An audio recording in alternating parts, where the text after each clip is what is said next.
Pump মালিকের স্ত্রী পেলেন আবাস যোজনার বাড়ি। পশ্চিম মেদিনীপুর জেলার ক্ষীরপাই পৌরসভার 7 নম্বর ওয়ার্ডের ঘটনা। জানা যায় 9 নম্বর ওয়ার্ডের ঘাটাল চন্দ্রকোনা রাজ্য সড়কের পাশেই গড়ে উঠেছে একটি বড় পেট্রোল পাম্প, আর সেই পেট্রোল পাম্পে রয়েছে একটি আবাস যোজনার বাড়ি। আবাস যোজনা প্রাপক জ্যোৎস্না পান, তিনি পাম্প মালিক প্রভাত পানের স্ত্রী, আর এতেই শুরু হয়েছে গুঞ্জন। অভিযোগ আসছে যে ওই প্রভাত পান আপনার ক্ষীরপাই পৌরসভা থেকে একটি হাউজিং ফর অলের বাড়ি পেয়েছে। এলাকার মানুষ একটা বলছে যে একটা পেট্রোল পাম্পের মালিক এবং সে বড় ব্যবসায়ী, সে কি করে বাড়ি পেতে পারে, কি বলবেন এই নিয়ে?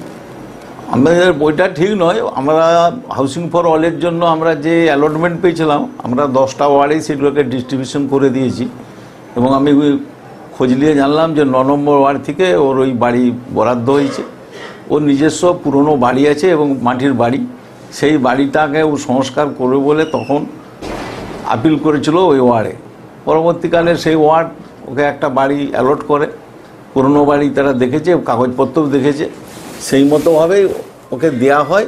এবং টাইম টু টাইম আমাদের যা নিয়ম যে ধাপে ধাপে বাড়ি হবে, সেইভাবেই বাড়িটা তৈরি করেছে। শাসক দলের ভয়ে কেউ কিছু ক্যামেরার সামনে না বললেও বিষয়টি নিয়ে মুখ খুলেছে বিরোধী দল বিজেপি। তাদের দাবি, পৌর চেয়ারম্যান দুর্গা শঙ্কর পানের ঘনিষ্ঠ হওয়ার জন্য পাম্প মালিকও পেলেন সরকারি বাড়ি। তবে প্রভাত পানের সাফাই, আমার মাটির বাড়ি রয়েছে, আমি কলকাতার বাসিন্দা হলেও স্ত্রীর এখানে ভোটার কার্ড রয়েছে, বাড়ি পাওয়ার উপযুক্ত, তাই আমরা বাড়ি পেয়েছি, বাড়ি কমপ্লিট। তবুও পৌর চেয়ারম্যানের আজব সাফাই, উনার 2টি কিস্তির টাকা বাকি। যেটা স্ত্রীর নামে, সেটা স্ত্রীর নামে ছোট একটুকু জায়গা আমি তাকে ডোনেট করি, মানে গিফট ডিড করি। সেই জায়গাতে আমার যেহেতু বাড়ি মাটির বাড়ি ছিল, বর্তমানে তাও নেই, আমি বোনের বাড়িতে থাকি, সেহেতু আমার স্ত্রী এখানে একটা আবাস যোজনার বাড়ি পেয়েছে, সেটি করা হয়েছে। আর বিরোধী দল বিজেপি তীব্রভাবে কটাক্ষ করল তৃণমূল পরিচালিত পৌরসভাকে। এলাকার বিজেপি নেতা কার্তিক সোরেন বলেন, উপযুক্ত ব্যক্তিরা এই পৌরসভায় বাড়ি পাচ্ছেন না, বাড়ি পাচ্ছেন নেতা ও কাউন্সিলরদের পরিচিতরা। এই ঘটনায় শুরু হয়েছে জোর গুঞ্জন। দেখুন, আমাদের প্রধানমন্ত্রী আবাস যোজনা অ্যাকচুয়ালি গরিব, যে কোনো প্রকল্প গরিব মধ্যবিত্ত নিম্ন শ্রেণীর মানুষের জন্যই প্রকল্প চালু হয়, কিন্তু উপভোক্তা পাচ্ছে ধনী ব্যক্তিরা।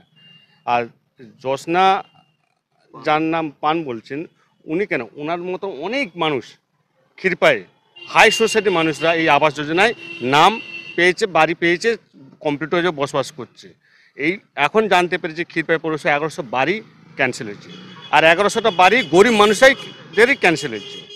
আমি ধিক্কার জানাচ্ছি ক্ষীরপাই পৌরসভার চেয়ারম্যানকে। পশ্চিম মেদিনীপুর থেকে কল্যাণ মণ্ডলের রিপোর্ট, গ্লোব নিউজ। এখন থেকে গ্লোব টিভি দেখুন আপনার স্মার্টফোনেও।